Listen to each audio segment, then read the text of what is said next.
Hey everybody, get situated here with my windows.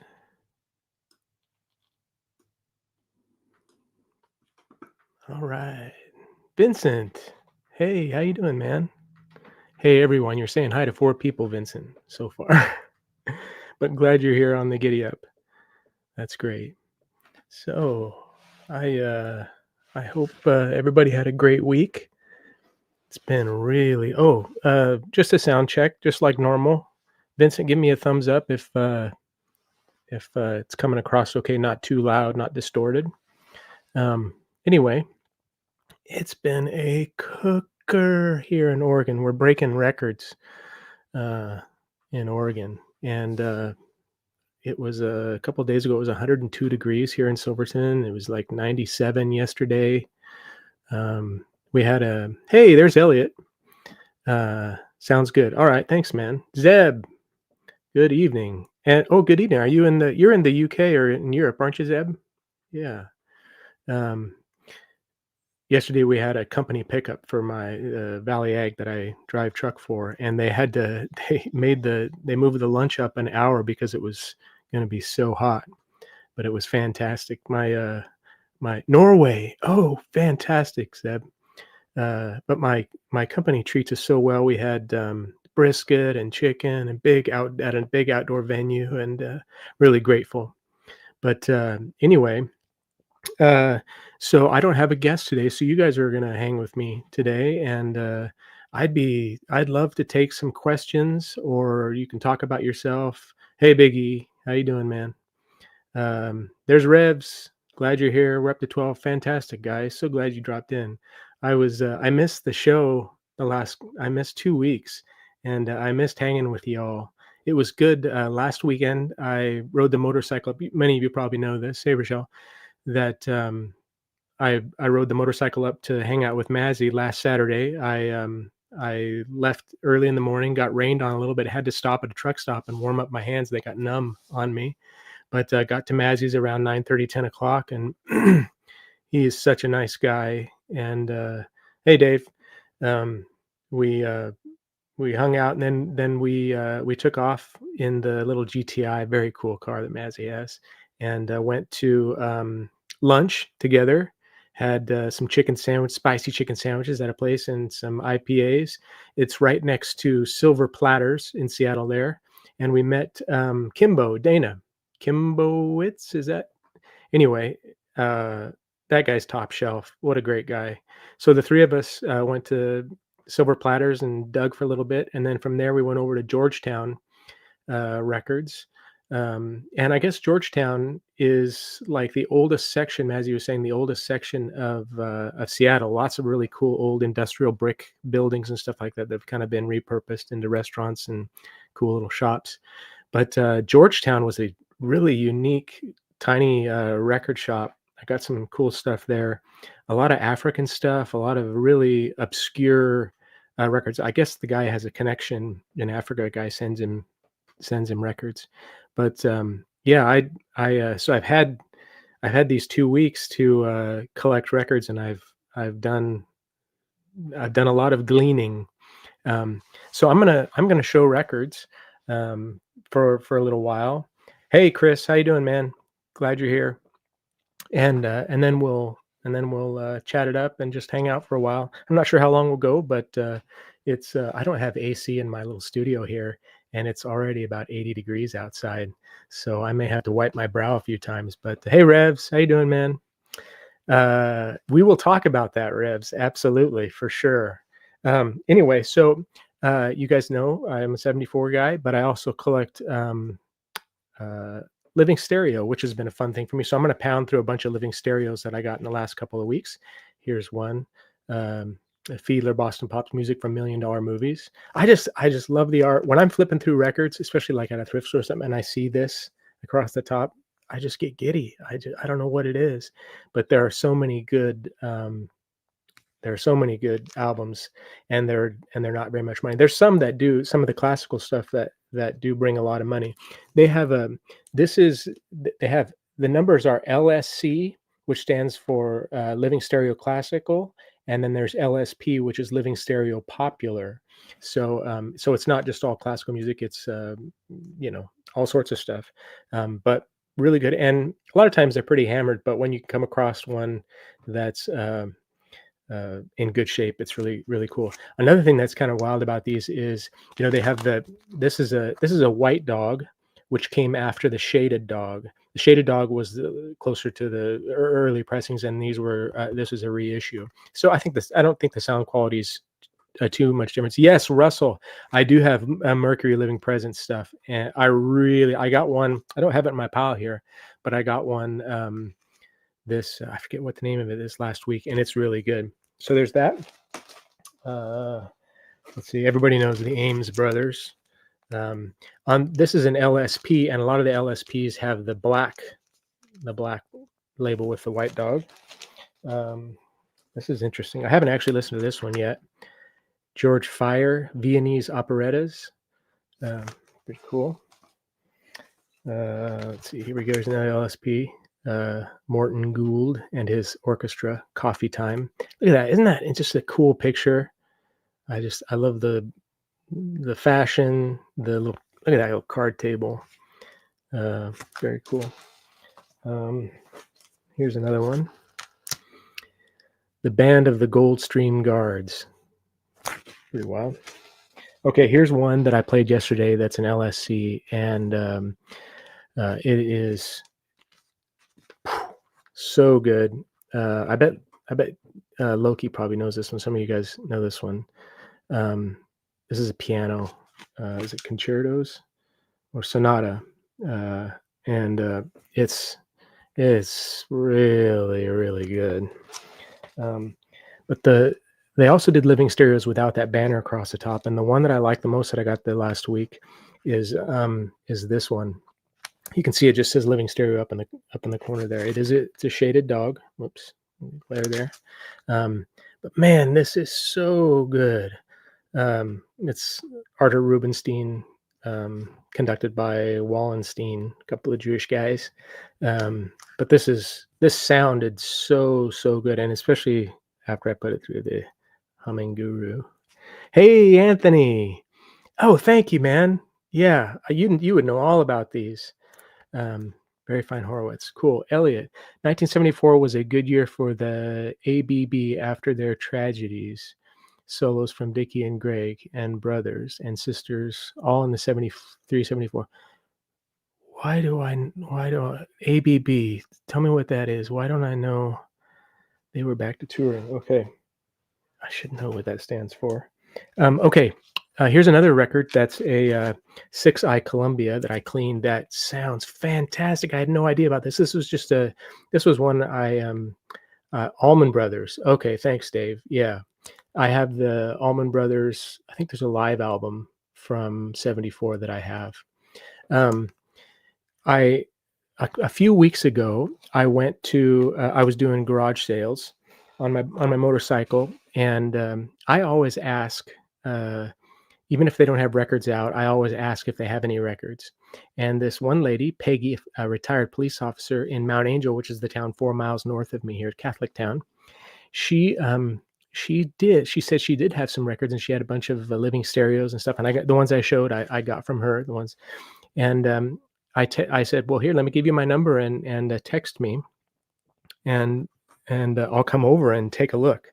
And sure enough, I was driving back from Utah on Thursday or Friday, and she texted me.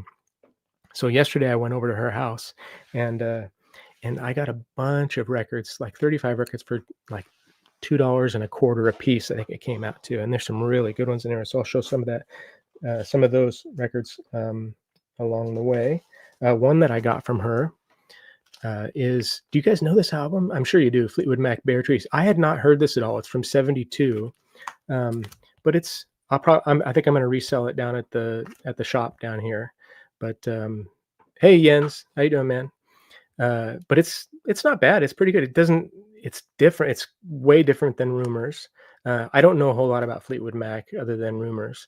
And then their '74 album, which is a weird. Look up that '74 album. That's a weird cover. That's one of the weirdest covers that I've ever seen. Okay, here's one. This was the gem or the most valuable record I got yesterday. Look at this.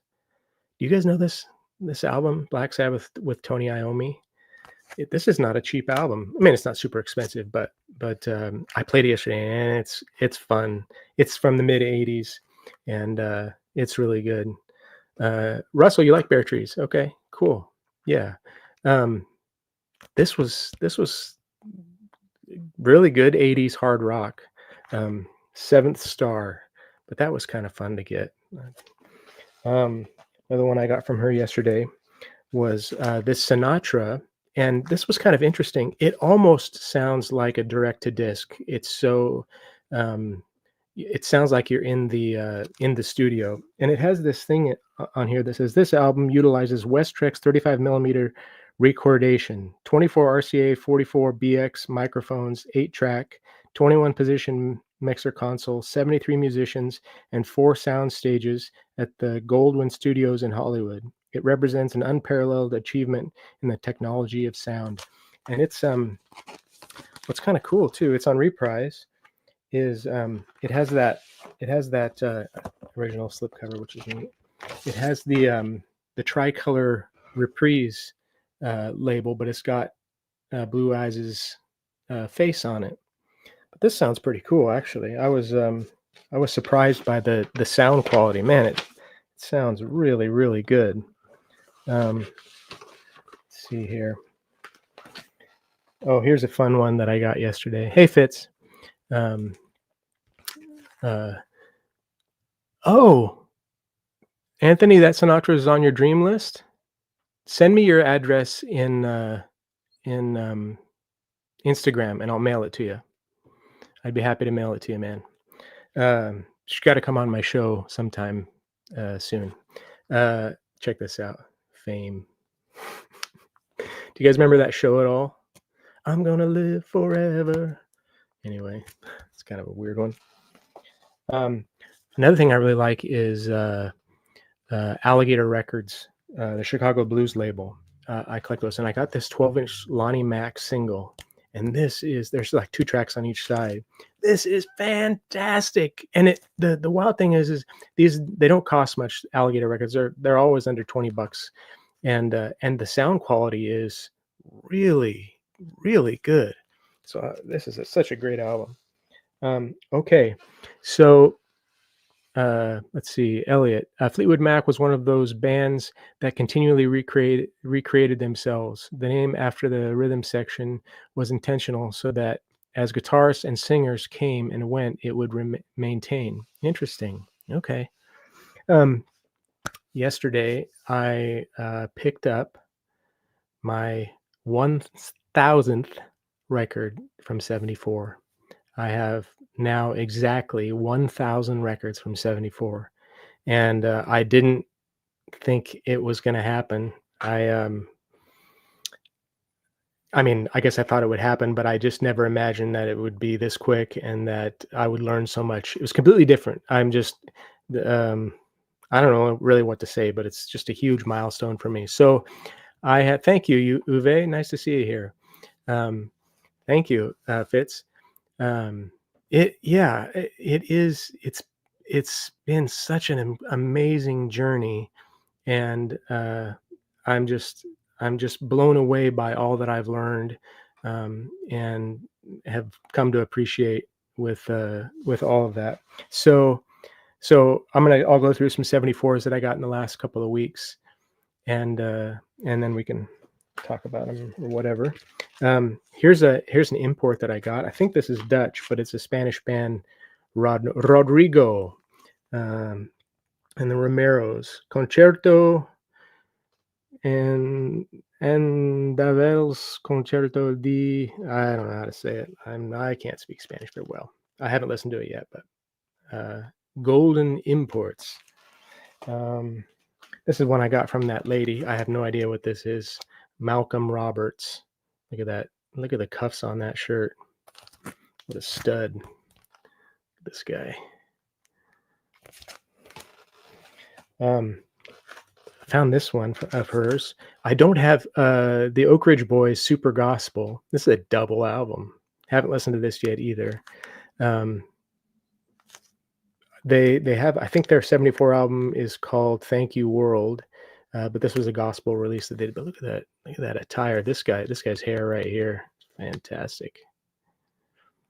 Love it. What's this here? Oh, okay, Anthony.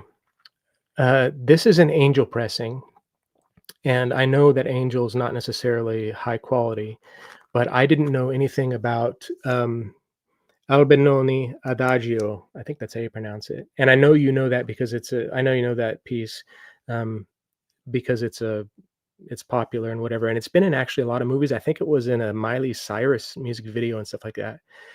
And I'm gonna look for this on other labels.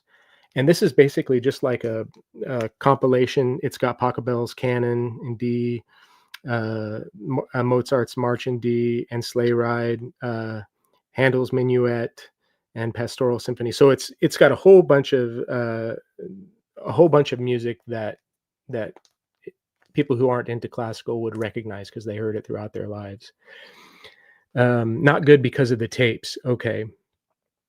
Yeah, I know the story, Anthony, of the guy that that found it. Apparently, so the legend is apparently this guy, Remo Giazzotto, something like that, found these tapes in the ruins of Dresden after the bombing by the American and British troops, and he kind of took a bass line, I guess, and kind of recomposed this around it. But is it? Am I getting that? Am I getting that right? It just kind of, I read the wiki on it, and it's a fascinating story about how that. So anyway, this is 74 that I just came across when I was up with Mazzy in Silver Platters, and yeah, it's just it's really good. I cleaned it, and it sounds pretty good. It's not, it's not like a Mercury Living Presence or a Living Stereo quality, but it's good enough to enjoy. So it made me want to. I wonder if there's a living stereo or a living presence recording of that piece. That would be really good. He filled the melody very accurate. Okay, thank you. Yeah, yeah. Okay, here's one I got at Georgetown Records, Ferlin Husky. This is actually fun to play along on the on with the keyboard too. This is Champagne Ladies and Blue Ribbon Babies. Look at that hair. Pretty cool. There's a lot of really cool country music from 74 and early 70s. Waylon Jennings' album, what's it called? Oh, it's right on the tip of my tongue. It's really good. It's one of my favorites. Here's an album that was actually kind of pricey that I had to pay up for, that I hadn't known about before I saw it in the record store. Atlantis by Salinas, or Salinas. I'm not sure how you pronounce that, but on Cadet. But this is, yeah, it goes for a little bit of money, but it's in the shrink, and yeah. So I don't know if you guys know who this is or not. Hey Ed, how you doing, man? Let's see. Here is Ken Lyon and Tombstone. This is a promo. Some soul, bass player. This sounds pretty cool. I've only listened to it once, so I haven't digested it a whole lot. But yeah, I'd never heard about these guys before. Good. Here's a great album that I found. The cover is kind of beat up, but the vinyl's in really good shape. Soft Machine 7 from 74. I think this might have been released in 73 in the UK and 74 here, or vice versa. So it wasn't on my list because I thought it was on an off year. But yeah. Algeria Miserere is stunningly beautiful. I suggest everybody stream it. Okay, right on. Ferlin Husky is one of the all-time great names, right, Elliot? Yeah. Here's this is interesting. I wonder if you guys know this at all. So there was this series by Columbia called Black Composers series, and this is like a soundtrack to a very scary movie. It's strange, not altogether appealing, but if to set a mood, absolutely. But you expect something scary around the corner to be coming up on you when you listen to this this album. Here's one. Uh, that is weird.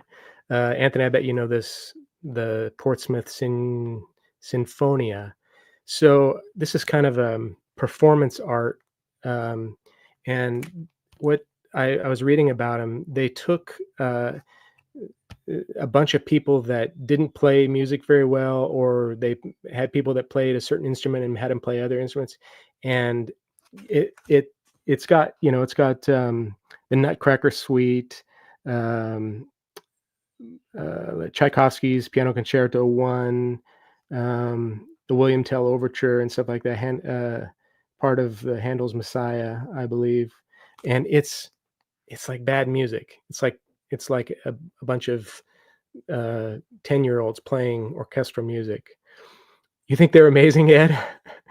Oh, you know what's connected. Okay. Um, anyway, I suppose it can be appreciated and for what it is, but it was kind of lost on me the first time I went through it. So I'll have to give it another try, but it's not a pleasant listen, I guess. And the kind of funny thing is that throughout the record, the audience is laughing. So they're apparently doing some hijinks on the stage and stuff like that. But it's weird. It's really weird. Here's a great album that I didn't know about. Maybe you guys know about this. Howard Roberts, Sounds, kind of a wild cover. And this is kind of like guitar, jazz, maybe a little bit of funk. Kind of a more of a progressive Chet Atkinsy maybe kind of thing. But this was really good. It was just I think this was like $3, something like that. Okay, so when I was with Mazzy and Dana Kimbo, they both gifted me an album, and Dana had been holding on to this album for a long time, and I think I showed it on Rachel's stream last week or something like that. But he had been holding on to it for me for a long time until I saw him, and when he presented it to me, I was just blown away. It is it's Petra's first album from 1974, and like Rush's debut album, it's completely different than what they became. This is a Christian rock band, although it wasn't super hard at this point. But it's not a super expensive album, but it's a really difficult one to find. You got to go online basically to find it. It's on Myrrh Records, which was a Christian label back in the day. But I've seen Petra almost more than any other band that I've seen besides maybe Wilco. When I was growing up, we would go to Christian music festivals and stuff like that, and they'd be playing. The lead singer after this was Greg X Volz, Volz, and he was with them for 4 albums, and his probably the greatest hard rock voice that I've ever heard. Check out his solo album after he left Petra called "The River Is Rising," and it's so great. But when he was with them, he did "Beat the System," "More Power to You," and a few others that I don't come to mind right now. But anyway, Dana gave me this, and I was just this is easily in my. It's not a great album, but as far as desirability for my 74s, this would be in the top 5 undoubtedly. It was just, I don't know. It's one of those, that VCLT it just hits you right in the feels, you know. And then when we were on Rachel's stream last night, I was showing that, and Mazzy went downstairs and grabbed this for me, which I didn't have yet. Graham Parsons' Grievous Angel, which was released after he died, and of course it's really good. Emmylou Harris is on this, and it's like one of those that I didn't have of 74 that is just like on so many people's top 10 list. And I'm very thankful to Mazzy. This was he had a few copies and he gave me this one. So this was really cool and very nice of Mazzy. What a gentleman to give me this. Oh, Zeb, why should the father bother? Exactly. Why should the father bother to call us his children? Um, Here's a little tidbit from Petra is after Greg X Volst left, John Schlitt, who was the lead singer for Head East, became their lead singer for. I mean, he's still their lead singer. I think they're still doing some stuff actually, but he's got a great rock voice too. And he's the one that I saw the concerts with. I guess he was having some drug issues and whatnot when he was younger, and then he found the Lord, and and went and joined up with Petra, and they were incredibly successful in the Christian rock scene. Biggest Christian rock band by far, by far. Um, I had set these two aside here, but I had forgotten to show them, but I'll just show them real quick. They're not 74s, but I picked these up last week, and I'm gonna resell these. This is really cool. This is a Brandy Carlisle concert in Seattle, and it's a kind of a revamped Columbia 6i. This is really good. I love Brandy Carlisle. She's great. And then this one, which is really expensive actually. This is Brandy Carlisle, and it's signed. And this album by itself on Discogs is going for like 150 to $200. So I'm not sure, what is an autograph worth, guys? I'm going to resell this. I wonder what, maybe you would have any suggestions what I might ask for this album. And this is really good album. The two other guys that signed it, there are brothers. I forget their names. It's on the back here, but anyway. So that was kind of fun to find. But today I got an expanded space down at the antique shop. Maybe I've shown this picture before, but this is I got a whole new Holy Moly wall, and I'm going to put another table right here, and I have 4 or 5 other crates that I'm going to take down today. And just this way, there's a showcase that I get to put in a bunch of $100+ albums and some other stuff that I'm selling. So I'm really I'm up on my game at the antique shop. So I'm really excited to see what I can. I've got a whole back stock of albums to go down there and expand what I can sell down there. So now it's time for the unpaid promotion part of the show. Huh? Your new Humming Guru is a precision cleaning instrument designed to clean with accuracy under the most demanding conditions. Proper installation and periodic service of your Humming Guru by trained Humming Guru technicians will assure years of reliable operation.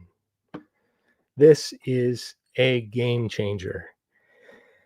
I can't tell you how much better this is than a Spin Clean. Spin Clean has done a great job for me. And I've put thousands of records through the Spin Clean and really enjoy going through the process. It's kind of meditative for me. But this is next level. It's I've taken a few records now that I cleaned with the Spin Clean that still had pops and crackles and whatnot, surface noise, put it through this, and all but wiped them out. I mean, it's just what ultrasonic sound can do, or waves or whatever, is it's just it's so wild. So I got this from Mazzy. He gave me a great deal on it, and he gave me the tutorial. And if I think there are cheaper ultrasonic and other methods and all that kind of stuff, but I'm just so tickled to have this in my toolbox to use. And yeah, very, very cool. So anyway, so I have I committed to myself that once I reached 1,000 74s, I would do a video of my top 25. So for the past month or so, I've been going through. I've been pick out 50 albums or whatever and listen to them all again, trying to narrow them down. So in the coming weeks, I'm going to put up a video. I haven't put up a non-stream video in a while, but I'm going to be doing that. So you guys can hopefully look forward to seeing what my favorites are. A lot of the unconventional stuff that you probably won't have heard of, and a lot of stuff that would normally be in everybody else's. I've watched every video on people's favorite 74s on YouTube, and I really love those and have learned a lot. But hopefully there's something in there that maybe you guys can check out. And so anyway, I'm going to try to put that together. I still got several records to listen to over and over again because I want to get the order right. I want it to be accurate as far as how I'm feeling. So let's see here. Anthony, ultrasonic is shocking the first time you hear the results. My Degritter Mark II is an integral part of my analog setup. Indeed, right? It's just, I was just kind of blown away. It's always good, like you think you have a good cartridge or something like that, and then you get something new, and you're just like, I didn't know it could be any better than this. So, Fitz, time to watch the Blue Jays. Have a great rest of the show, Marty. The Blue Jays baseball, fantastic, Fitz. I wonder who they're playing today. Although they're kind of the Orioles' arch nemesis. Well, one of them. They're in the same division, I guess. The Orioles. I in the AL East, I would choose the Blue Jays second to the Orioles because I really don't like the Red Sox and the Yankees. But anyway, yeah. Once heard, you can't unhear it. Indeed. Okay. So I sent out some links on Instagram, and I actually sent one to Rob. He's not gonna respond, but if anybody wants to come up that I sent links to or whatnot, you're welcome to do that. Or if there, whatever you'd like to do. How long have we been going here? Oh, 30 minutes. I burned through 30 minutes. Fantastic. So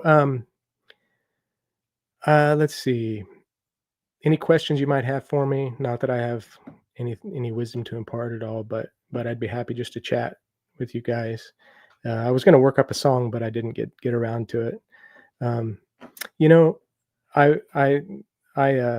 like I said, I went to Ogden, Utah on Thursday, and I drove 1,600 miles in 2 days, and it was a long days, and I had a lot of time to reflect on. Hey, Johnny, how you doing, man? Those Guru things. I think the one I have is now around $700. But there's an ultrasonic cleaner that for $150. I don't know what the name of it is, but I would imagine it does. It doesn't dry the albums. It's just kind of one of those tanks that they use for like dental work and cleaning jewelry. But I think the action of it is the same, and so I think you can get into the ultrasonic game for it probably in where you're at. It's probably $200 in Canada, but I've heard good things about it. It's kind of like it's one of those jewelry cleaners that has some adaptations so that you can put records in it. And the one thing about that one is I think you can do several records at a time, whereas the Humming Guru is only one record at a time, which is okay. Avivor, you're right, Biggie. You use one. Okay, give us a little review of that, Biggie. Tell me what you think of it. Does it do the trick for you? So anyway, I was, as I'm riding in the truck, I'm listening to the news and the politics and the state of things in the United States and how my record collecting and my, what does it mean that I distract myself from what may be more important things with records, and how should I approach my, I don't want to say addiction, but my obsession with records. And I think there's definitely good arguments to be made for the appreciation of art and music. I mean, it's the universal language that we all love.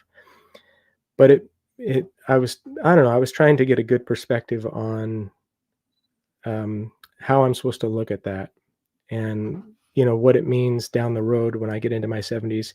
I was talking with Mazzy a little bit about, he's got about 7,000 or 8,000 records, and he's 71 now, and he's definitely thinking about what the future is like for his collection and stuff like that. Ian, you have to manually monitor the water temp. Oh, it gets warm. Interesting.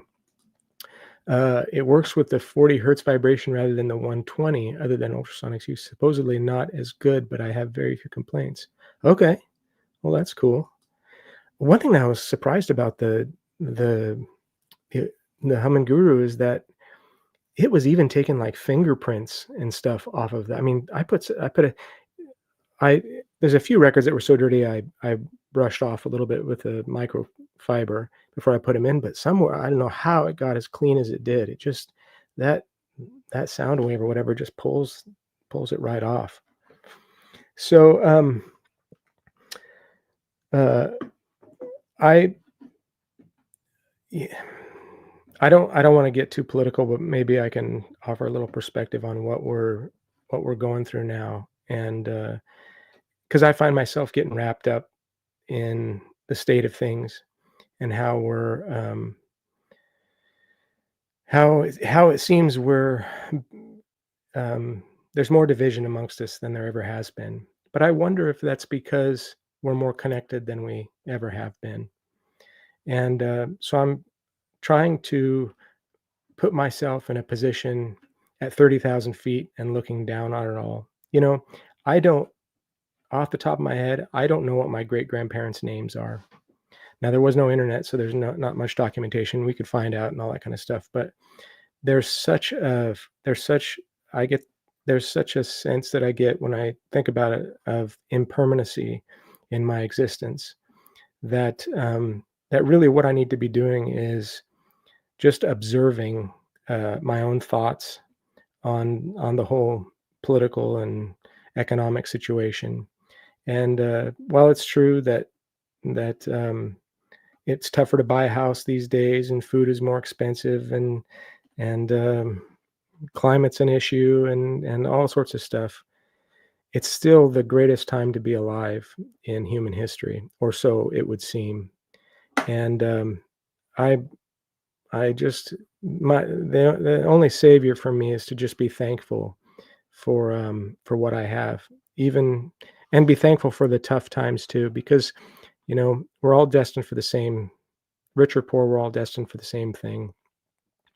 And anyway, so I don't want to get too somber or too sober on you, but I've been thinking a lot about what's going on and just trying to uh, yeah, just trying to have the right perspective on things. And I think that's a continued, it's a practice, right? You can't ever perfect it.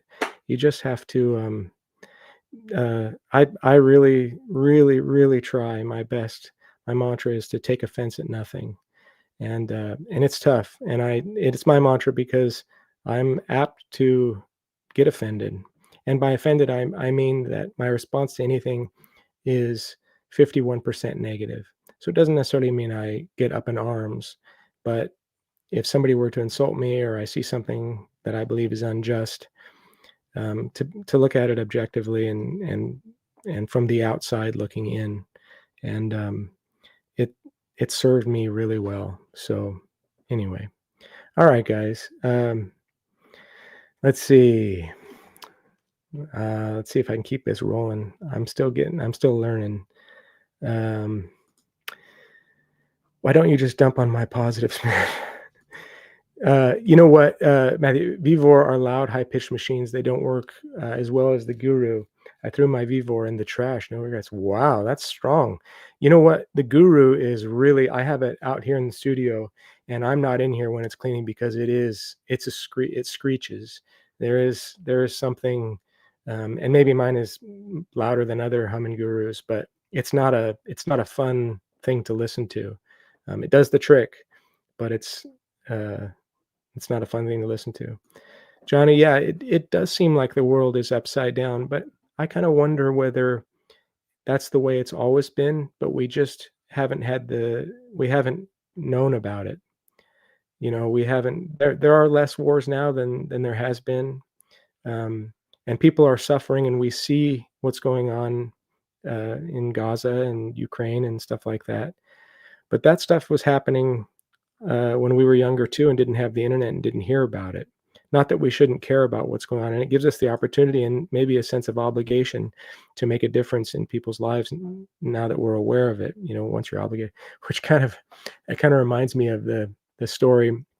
where there's a missionary, and he's proselytizing to an Eskimo. They say, I guess it would be Inuit now, but and uh, and the Eskimo says to him, "So you're telling me if you wouldn't have told me about God, I'd be okay, right? Because most humans will never hear about your particular God, right? That lived throughout history." And there's supposedly grace for the Christian faith. There's grace for people who don't hear about it, because they say that at some point, even if it's on Judgment Day, they will be made aware of the glory of God. And so it's kind of this: you're damned by the information that you found out if you reject my particular God. Um, let's see. Marty, if this is the best time to be alive, why am I always depressed and miserable? Yeah, I totally feel you, Biggie, because I suffer from depression too. And I yeah, it's a real struggle not to be brought down by all that we're surrounded by. Um, but I think there is salvation in the very loose sense of the definition, that peace can be found even in the worst of times. You know, I will read stories about people who have been through torture and all sorts of uh, imprisoned unjustly, and how they have found peace and forgiveness, for that matter. And it's very difficult. I think that, you know, all of us are here, we're having a good time, but every single one of us is going through a struggle right now, whether it's with our health or the health of someone we love, or a lot of us have financial troubles and we don't know how we're going to make ends meet. Um, and and so when I see someone who's taking the piss out of somebody else, and I'll do that too. I mean, I like to joke around, I like to rib people and whatnot. But when somebody does it, in some ways you can see that they're hurting inside, and maybe they deserve a little bit of extra grace or understanding. Hey, my man Chauncey is here. How you doing, buddy? Um, let's see. Yeah, you're right, Eddie. We all have some sort of depression. There's something, especially nowadays. You know, young people are really disillusioned. We have a crisis um, right now. It's a lot of people are talking about the crisis with young men not being able to find mates, and it's serious. You know, we it can be in certain circles unfashionable or not politically correct to talk about the struggles that young men have, because for so long women have had to struggle to get an equal footing with men. But um, but there really is a big struggle right now with young men, and our birth rate is going down. And I don't know if, you know, I don't know if that's a good thing. I read something that said uh, nations are doomed if the birth rate, like no nation has ever come back from a birth rate lower than 1.9 if they can't maintain 1.9 children. And right now I think we're at 1.6.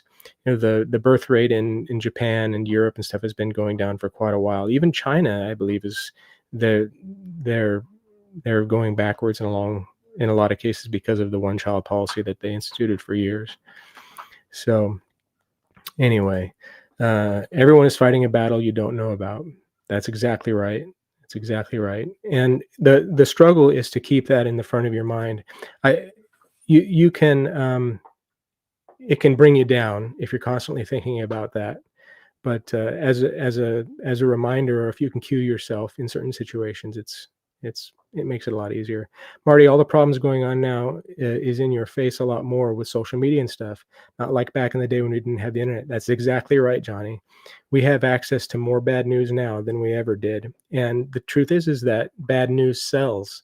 It's what uh, it's what gets the clicks, which is so unfortunate. I mean, I guess this is just part of human nature, but we just maybe it's that we feel so bad about ourselves that when we see somebody else getting a bad turn, it makes us feel better about ourselves. I'm not sure. Uh, yeah, you're you're right, Eddie. The birth rate problem in Japan is is going to be a real issue. There's a guy that I watch occasionally online called Peter Zion. He's a globalist commentator, and he talks a lot about the economy and politics and birth rate. And it would seem that that we're coming to a tipping point even beyond what we're at. I mean, maybe we've gone over the tipping point, but we're going to really start to see, excuse me, see the effects of that kind of stuff a lot more in the coming years. And it makes me wonder what should I be doing to prepare for something that's going to really affect my life? And in a lot of ways, I don't know that we can certain things we can't prepare for. We can't, you can't. We're a social species. We rely on each other. We want to be near each other, and with the way the economy is now, and everything, we have to rely on the whole world to get the things that we need and the things that we want, of course. Um, Revs, yeah, I think a lot of smart people are thinking this right now, whether it's a climate thing, natural disasters, political thing. There's just so many. Um, you know, I don't.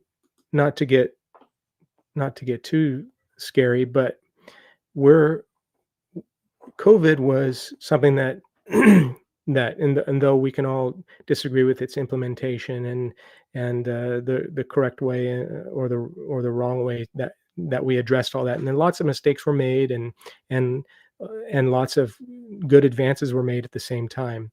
But we're that killed like 1% of people that got infected, and of course a lot of people are suffering uh, with long COVID.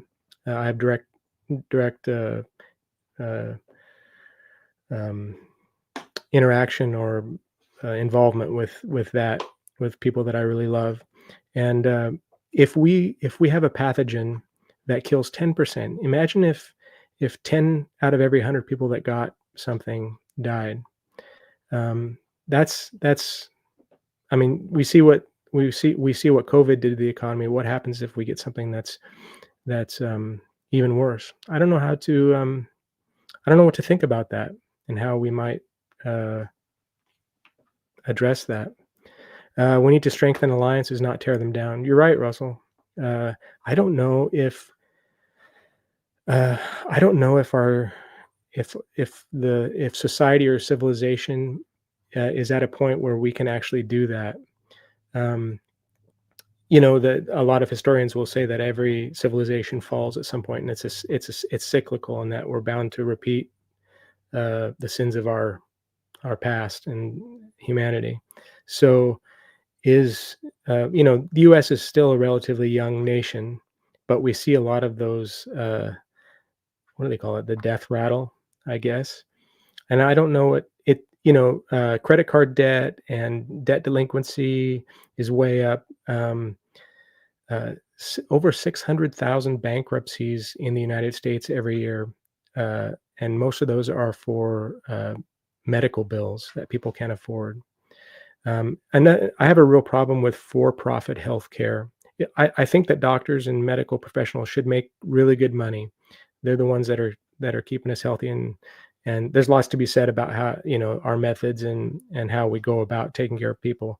But the fact that we don't have a universal healthcare when every other Western nation does, and they're not perfect. My friends in Canada still wait a long time to be served, and my family in the UK, it's not perfect by any stretch, but people don't go to the doctor because they don't have healthcare and because of money, and that's a sad thing. So, uh, Bill, with the current administration trying to change everything he doesn't like, it's frightening to watch daily. It really is, Bill, and I don't. I'm hoping that the pendulum is being swung so far in one direction that it will swing back in the other direction. Whether that's going to have a positive outcome or not, I don't know. It's fascinating to see, and it is a crazy time to be able to be alive and to watch it. And we'll just kind of have to see what happens. You know, 8 years ago, we thought, "Holy moly, how can this get any worse?" and now we're here, and certainly it can. And that's not to say that one political side of the spectrum is any more damaging than another, because I think, I don't know, I would encourage all of you to become an independent, and be able to ask yourself, what am I wrong about? So many people are so confident about their position, and they're only looking to reinforce their already sacred held beliefs. And one thing that I found so useful is to try to, it's a struggle, but try to constantly falsify my own assumptions and positions. And it's okay to be wrong, man. I'll tell you what, when I was a Christian and religious, I was so sure that Jesus would have been a Republican. And and I could argue till the cows came home with somebody about that. And I never lost a debate. I just wanted to go at anybody. But now I couldn't win a debate. And there's so much um, freedom and relief in saying that I may be wrong. And it's really, really tough for a Christian evangelical person to say that they may be wrong, because your whole world comes crashing down around you. You know, I think we're the only species, maybe dolphins or whales or elephants or whatever, that are aware of our own mortality. And when you know you're going to die, it's a scary thing. So we create these contingency plans for to get out of it. And right or wrong, however that works out, it seems to be an evolutionary thing. Like religion has been around since man evolved to be able to contemplate our own demise. So it makes sense that when you that telling people um, that they're wrong, or asking them to be wrong about something, is is very difficult. It took me years to come to a place where I thought I may be wrong about my faith, my quote unquote faith. Um, but once I did, and once I was okay with being wrong, my life became infinitely more precious and more beautiful. You know, if you think you have eternity, then this life is only a stepping stone to whatever paradise you think you're going in. But just imagine this, and picture this in your mind. If if you think that this is the only life that you have, that just makes it so much more precious. And the connection you have with your friends becomes, all the little differences become so petty, and the love is what's important. Now I'm getting all choked up. Sorry, guys. Um, I bet we do have a lot in common, Biggie. Yeah, we're both borderline nuts. Absolutely. Hallelujah. It's good to be nuts. It really is. Um, uh, my best takeaway from college philosophy was the unexamined life is not worth living. Yeah, that's it can be lonely though, Revs, right?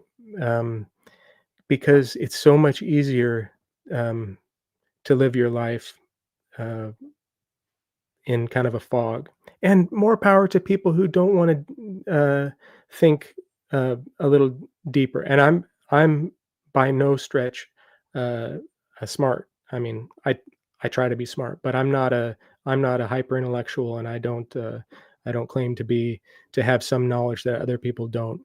But I when you search, the more you dig, the more you find out that you don't know.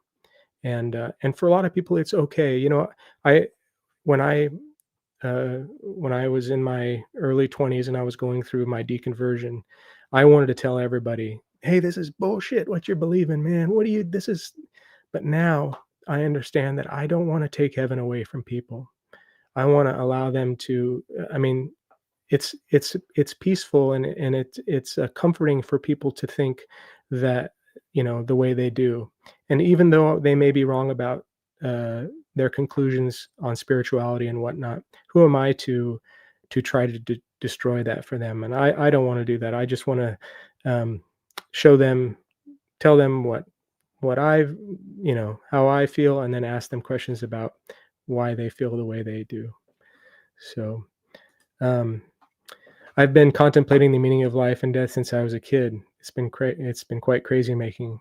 It really is. I think we all remember lying in bed as a kid and getting those first um, kind of deep thoughts and questions about our existence and what it all means. And sometimes it's a seminal moment and it sets us on a certain path, and other times it's just passing, and we don't address those things until later in life. But I think we all have those moments in our life, and also, we have these moments in our lives that are kind of quote unquote supernatural that we can't explain. And I'm not, though I don't know what it is, there certainly is more that is unexplainable in the universe than what we know. We just know just a speck of what the truth is, and how time, the four dimensions of our existence, how that works out, and the thought of the. I remember when I used to think that the Earth was 6,000 years old, and I rejected any thought that it wasn't. And then I found out that physics and chemistry and stuff doesn't work if you if you if you think that way. You can't conclude that and make airplanes fly, as Richard Dawkins once said. What was his quote? I don't know what it was, but once you grasp just how massive the universe is. I saw something a while back about, how there's the old saying that there's as many stars in the sky as there are grains of sand on all the beaches and the oceans. Well, as it turns out, there's probably 100 billion stars for every grain of sand uh, on the beaches, and that's just that we're here having this conversation. Um, or maybe we're on some computer program. Let's go down the matrix rabbit hole, shall we? I don't know what to say about that, but I suppose it could be true. There's some really interesting arguments about uh, us living in a construct, especially with AI now coming on board, and what AI is. I mean, they don't even know how some of the AI is learning. It's just and the new and quantum computing. Here's this kind of a sidebar. So quantum computers are coming up here in the next couple of years. They're really it's gonna get cheaper to make them, even though the cost now is billions and stuff like that. But they're talking about a quantum computer being able to solve problems that would take 10,000 years for a regular computer to solve, and it solves in 2 minutes. And the wild thing was is the how that affects the blockchain and cryptocurrency. That a quantum computer would, because one of the things about cryptocurrency is that it's encoded. You can't crack it, right? Because it's such a huge math problem. Well, quantum computing might be able to crack into everybody's crypto wallet. So, and of course, that's just going to get cheaper and cheaper, and as we make chips that are better and better. Johnny, Marty, I think of that all time. I question, why are we here? What's our purpose for being here? Yeah, that Johnny, that's an excellent question. And what I've come to the conclusion I have now, and maybe it's not a conclusion, is that there is no meaning to life. That the purpose in life is to find that meaning. That I can't rely on an outside source to grant me that.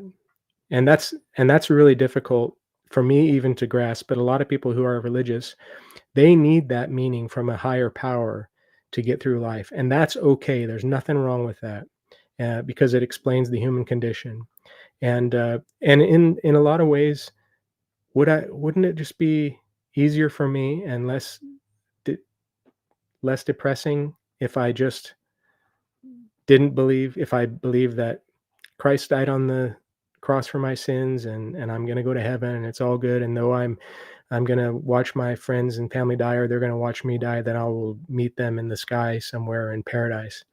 But I'm not sure of that, and it can be really it's quite a head trip. um, yeah. If that's true, I'm enjoying the current matrix simulation I'm in. It's very lifelike. It is. Yeah, well, we can't tell, right? Does is We're self-aware, I guess. to some degree, but is the AI that we're constructing now, is that going to become conscious?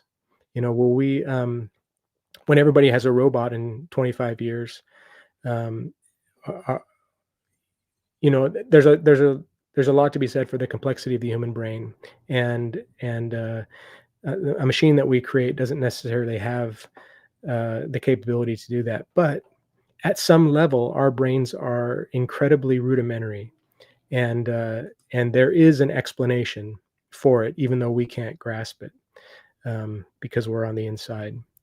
Consciousness is hard to explain. Even the top scientists can't explain um, consciousness totally. I mean, um, one thing that I kind of have been thinking about is our minds as an antenna that receives universal consciousness. So it sounds like it kind of sounds woo and kind of new agey a little bit, but if there is a universal consciousness, and our brains are like an antenna that receives a certain amount of that, and then interprets that and then plays out in the manner of our physiology.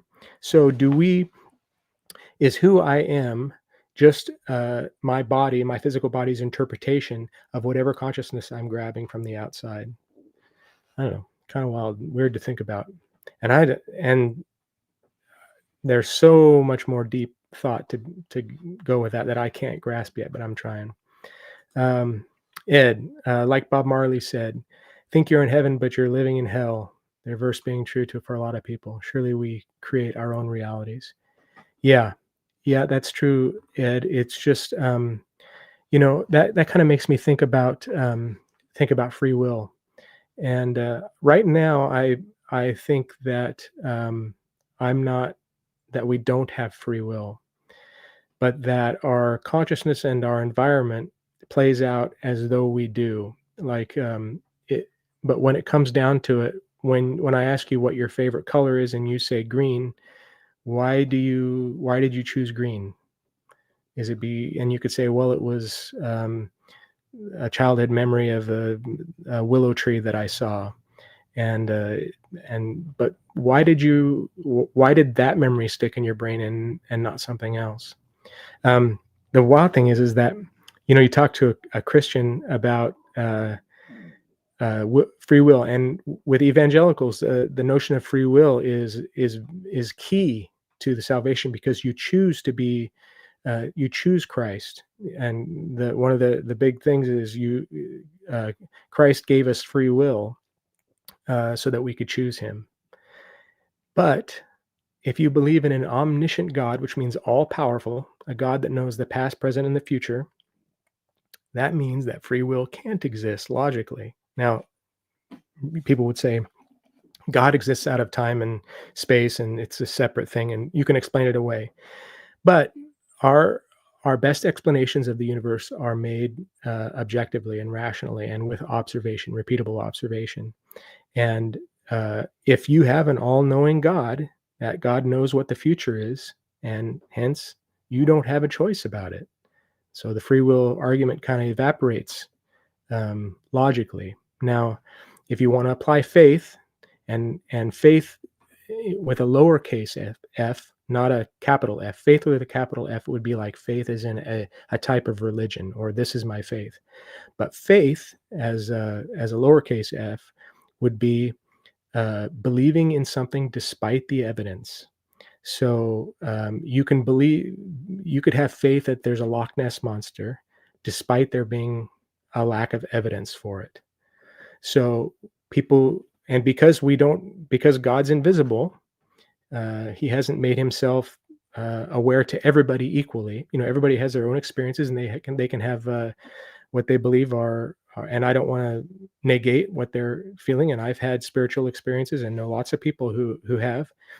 But when you can't reproduce, when you have a God that's invisible and you can't reproduce the same God. So if there is a God, this God could reveal Himself to everybody and convince us all with words in the sky or something that this God exists. But the fact that this God doesn't do that and forces us to have faith makes me question the legitimacy of that. And it would seem that it would be it's much more like we've created a God in our own image instead of a supernatural, all-loving, all-powerful being. So, Johnny, when we close our eyes and pass away, that is that it does our soul move on? I don't know, Johnny. That's a really good. That's the ultimate question, isn't it? What happens? There's a lot of these near-death experiences that people go through, and a lot of them are, you talk about people being on an emergency room table, and they die, and they have this memory of them looking down at their body with all the doctors and nurses taking care of them, and the bright lights and the peaceful feeling and all that kind of stuff. And there's something to that, but it also makes me think that um, in the animal world, when you see a lion take down a gazelle, or you see a praying mantis go after another bug, or a frog swallow a bee, or something like that, there's a there is so much death and destruction going on in I mean, life is equally as much death as it is birth. And there is there's an argument to be made that when we're in the state of near death, that our brain chemistry is flooded with all sorts of peaceful chemicals that allows us to pass through that terror, um, in a way that has been happening for millions of years.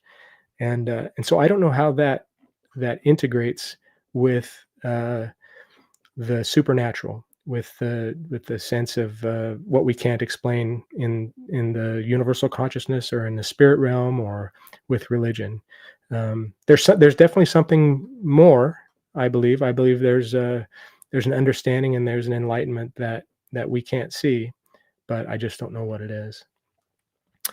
Um, Russell, someone said that they're more worried about humans becoming more like AI than about AI becoming sentient.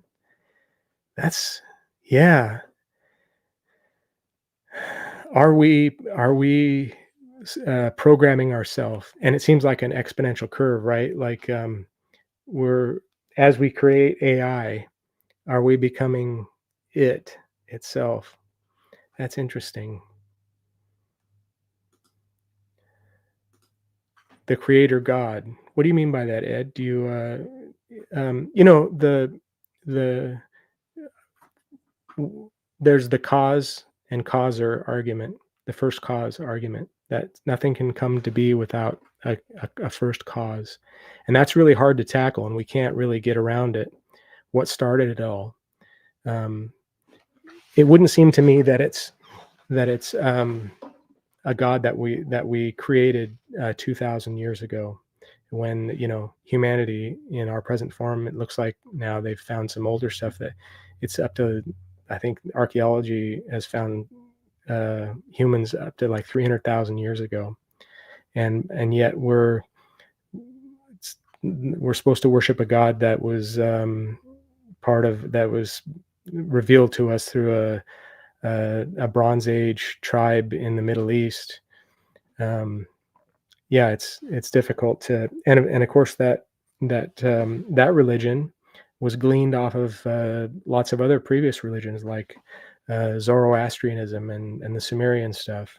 And I don't know a whole lot about all that stuff, but anyway, um, uh, the I don't know that word, in Gnosticism, potentially imprisoning us. Oh, the demiurge. I should know that name, Ed, that word, Ed. I need to study up on that. No, we're having some. We don't have to have all cheerful discussions. I'm glad that you all are here hanging out with me, uh, and letting me express some of my thoughts aside from the VC. I guess that's maybe one reason why I why I wanted to do the live stream, is so that I could talk about some of this stuff sometimes, not all the time, but I think it's healthy. And I want you all to know who I am and where I'm coming from as I get to know you guys, and we become friends, and who knows where we'll be, 5 or 10 years from now. Will we be doing this thing, or will we be living in a cave somewhere? Who knows? So anyway, well, let's see. I've been going for a little over an hour now, and I think I've I think I've probably dumped on you all enough um, for a while. So I will. I'm going to try to be here next next Sunday, and we can maybe keep it light next Sunday, and maybe I can work up a song or two or something like that, and we can all come in, and I'll have maybe I'll have a guest. It's not an easy thing to get people booked in to interview. Uh, but I do enjoy the interview, and that's the main reason I want to do this show because I like finding out about y'all and your love of music and how you began to learn and love music and how records plays on all that stuff. So anyway, I want you all to have a wonderful Sunday. Try to stay cool, get some good food in your belly, maybe take a nap, spin some records, have a glass of wine or some iced tea. Uh, Elliot, I bet you got some lovely sweet tea back east there that you make. But anyway, um, thank you so much, guys, for letting me talk to y'all for an hour or so, and I really appreciate you and what you bring to my life. So, you have a good day, and we'll see you on the next one. All right, take care.